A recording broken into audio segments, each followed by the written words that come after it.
আজ 25টা বাজার চালু, তো সকালে আমি গাড়ি চালানো শিখতে যাবো। তো সকাল উঠে পড়েছি, তো উঠে মুখটা ধুয়ে নেবো, ধুয়ে গাড়িটা নিয়ে বেরিয়ে পড়বো।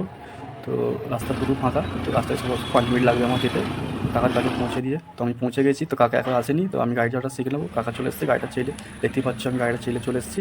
তো আমি এখান থেকে গাড়ি স্কুটি নিয়ে বাড়ি চলে যাবো।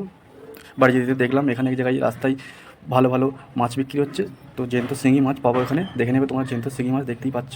তো দাম জিজ্ঞেস করলাম 800 টাকা কিলো। তো দাম শুনে মনে হলো যে আমার নিয়ে লাভ নেই। পাশে থেকে এক জায়গায় দেখছো বড় বড় বাটায় মাছ বিক্রি হচ্ছে, তো আমার রোজার মাছ, তো মাছ তো খাবে না, তো তাই নিয়ে কিন্তু সুদা চলে যাচ্ছি বাড়ি। তো রাস্তা যেতে যেতে দেখলাম কটা রাজহাঁস দাঁড়িয়ে আছে, তো আমি ওকে দেখছি, ও আমাকে দেখছি, জানি না কে কাকে দেখছে।